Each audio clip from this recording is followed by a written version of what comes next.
have anyone of you played old Star Wars? Maybe. Wow, back to D6, the original. D6. There was something interesting with. I played once, but I remember stories about Jedi when they rolled like the a bunch of D6, like many. Right. Many of them, and they could remove one to, I don't know, reroll them or something.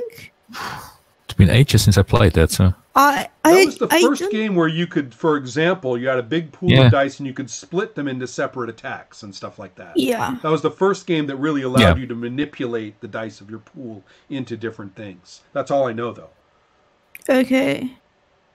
I have played it, but it's been a long time ago, so I'm trying to remember how exactly it went. It should be checked, because I think it was something like the Jedi was doing many attacks in a round. It took a long time in real time when others were making like almost 7 attacks or something. Yeah, something like this. But I just know it from the stories. I was too young then. Right. My understanding was that you could end up with a very large dice pool sometimes. Yes. And that when you did, and you were beset by many different foes, one of the big benefits was that you could say, okay, I'm going to do 3 dice on that guy because he's little. I'm going to do 5 dice on that guy. And you basically rolled them all. You had to do it sequentially. But the idea was your character in a blur of lightsaber magnificence, hits 7 guys, all around him.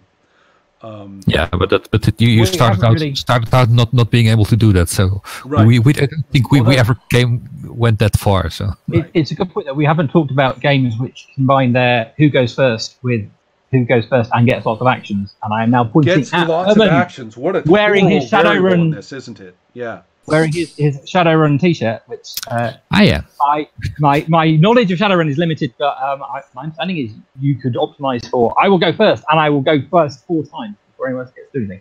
Yeah, there's this bug in the system where if you put your skills and stats and implants and whatever just right, you go first and 4 times. Right. And win. Yeah. There's Let's assume that's not a best practice. The multiple attacks, let's stick with attacks and combat just for a moment, right?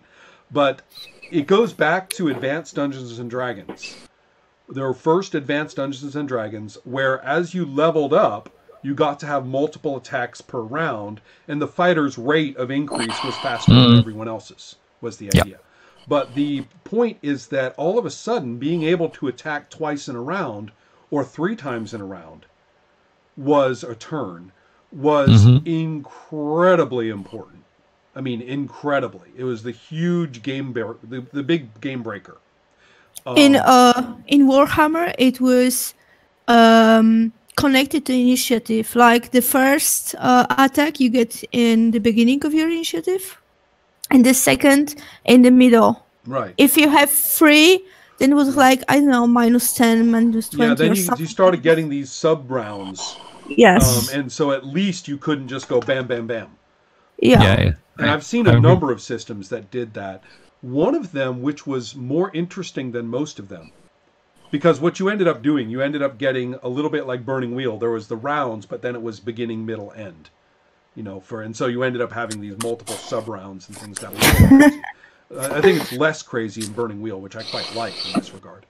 But but I'm thinking of a game called Deathstalkers, which came out in the early 2000s, which was, in my opinion, a wonderful example of fantasy heartbreakers for good and ill. And what it did was you had an initiative order, but a round went from the top of the order to the bottom, and then from the bottom back up to the top. Mm-hmm. And so, therefore, the person with a higher initiative got to go at the beginning of the round and at the end. And the person in the bottom of the round, and I think they may have had, you also were limited in your number of actions, but basically if you were slow, you got to go in the middle and once. So that therefore you went down, and I think you, for some reason or another, you really didn't want to be the slowest person, because then the fast people got to hit you once and then hit you again afterward. But it was kind of an interesting idea. It was an interesting way to get around the ordering an action and number of actions that I thought was reasonably clever. To go down to the bottom of the order and then go all the way back up was not that was a pretty interesting idea. The person at the bottom doesn't get to hit twice? I don't know if they did or not. I'll have to go back and look. It was pretty well worked out. They'd clearly played it. And I reading it, I was intrigued. I was like, "Ooh, I'd like to try that." I mean, that has the same wait your turn situation built into it. But it has a little more wholeness to the whole round, if you know what I mean. It does sound... There's some aspect, there's some benefit to that was worth examining. It does sound more functional than the sort of Shadowrun-esque way of, you have a little mini round where some people get to go when everyone else is waiting, and then everyone who's relatively fast gets another go, and some people are still waiting. And then everyone gets to go, and they're still waiting until their turn. So the Warhammer 4th has this counterattack thing, or if I'm doing something, you can react to it. So you're rolling for, I don't know, for killing me with melee weapon, and I'm parrying or dodging, or even I could kneel down and ask for mercy, and it might count if I roll high, then maybe you'll stop for a second. I don't know. But it could be kinda cool, but in play it was just like roll for this. Okay, we're rolling at the same time. Yeah, it sounds as though it counting still wasn't as successes. dynamic as it could be. Somehow. Yeah. And the game says that it could be done this way, but when I played it, it wasn't used, and the game doesn't really suggest this as something cool. It sounds like something that would be more interesting if the relationships among the characters were more complex than you usually find in a Warhammer game. If the connection between fiction and rolling would be more better. Yeah. Sorry. No, it's no, late for me. I'm losing my vocabulary. Sorry. Yeah, that's right. You're the latest of us at the moment. You're an hour ahead of me. Yeah. So let's see. With that in mind, actually, and the fact that I wanted to keep seminars more brief than they have been in the past, more seminars, less time for each. Zach, do you think that we've gone over quite a bit? Or if anyone else wants to jump in with final thoughts or words or comparisons? I was going to mention people layering extra things on top of ordering to do with surprise. Oh my God! Yes. Likely, it's a patch put on top of things, and therefore is not a best practice. But I thought I would mention it. But it's so ubiquitous. I mean, it is absolutely ubiquitous. You see, this is one of those things that's always puzzled me. Let's say that we have a game where this side rolls against that side for initiative. Very war game, right? Doesn't the fact that we lost kind of mean that we were surprised? Yes. So why do we have a surprise mechanic on top of that? Because you want to make certain you go first. With early D&D, I just couldn't understand it. Why don't we just roll initiative, and then that just determines that we got caught flat-footed, right? And so, I mean, you're already getting your attacks in first. Isn't that good enough? No, we have this whole surprise subsystem that we do first before we do that. That's crazy. So, and I think it must come from some wargame legacy from Avalon Hill, probably. Or was it also because like some character abilities depended, like you couldn't be surprised or something? Yeah. there was So some, although those character abilities back in that phase of role-playing development were very, very minimal in comparison to what they would be later. But yeah, surprise certainly becomes. I mean, I've got to rack my brain for when I liked surprise. I mean, I'll have to. I'm not going to say I never did. I'm going to have to think about when I enjoyed surprise as a subroutine. Yeah, Ross, I think it's definitely not a best practice, but it's definitely worth mentioning because it is so ubiquitous. Well, especially because we'll have to comb the place to find the one exception that somebody's going to pop up and say, but what about such and such? And we all say, oh yeah, except for that game. There it rocks. Zach, would you like to summarize like some of your main tips that you got from this? Well, I think to answer Ron's question, I think what we mostly did today was kind of drag the bay of all the examples that we could think of just for any practices. And we didn't spend as much time talking about which ones we thought were best practices. But from what I'm kind of hearing is that ordering is a pain in the ass, and everyone knows that. And the three kind of general outline solutions that I've seen and I've summarized, I think they all work given the game that's trying to be made. And the one that I'm most interested in, and the one that I think has been the least really implemented, is the one in Sorcerer or Burning Wheel or whatever, where you kind of roll your ordering into your effectiveness. And I think something you say sets up the ordering, and it's independent of everybody else. Something like that, some yeah. Authority over it, yeah.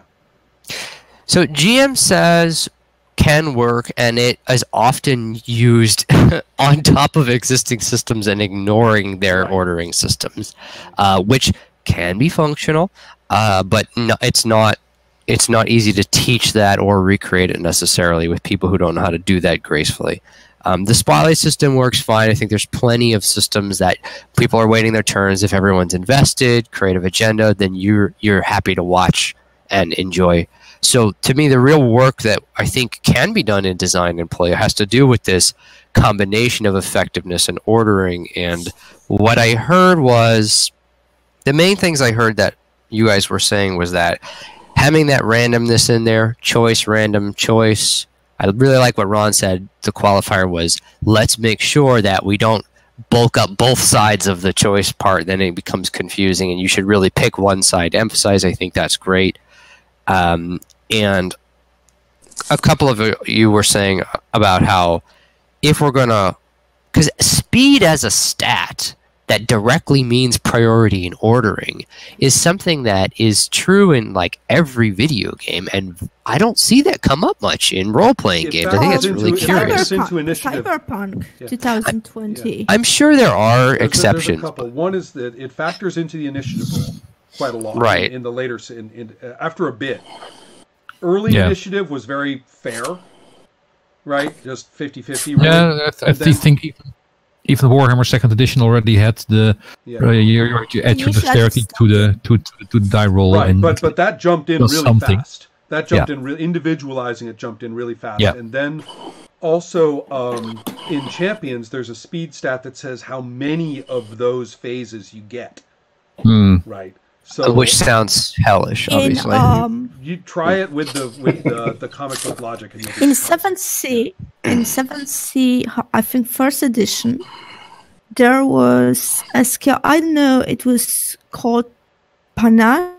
Panache. I don't know how to say it. I play it in Polish only, and it's. I think Dex says when you act in combat, but panache said how many actions you have. Right. Right.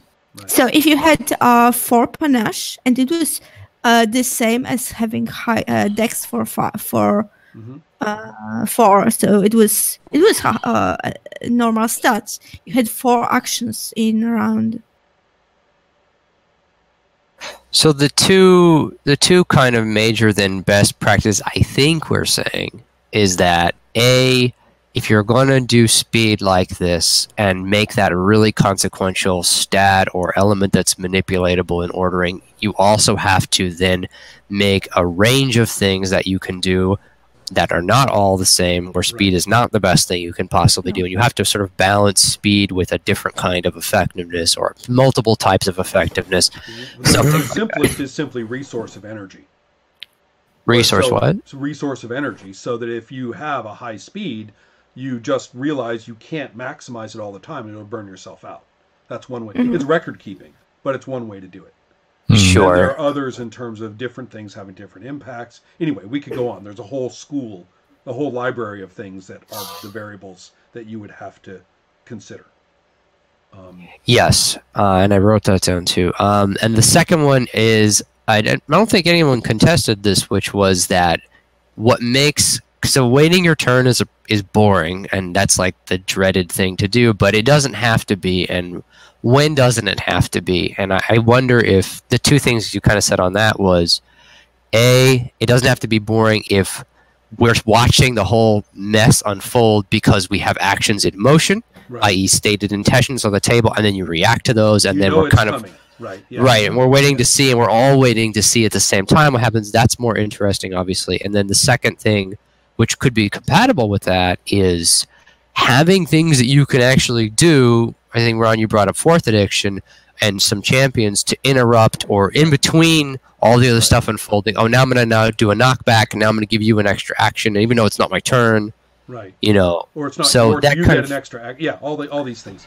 D&D Fourth Edition has an immense, like terrifyingly immense range of this.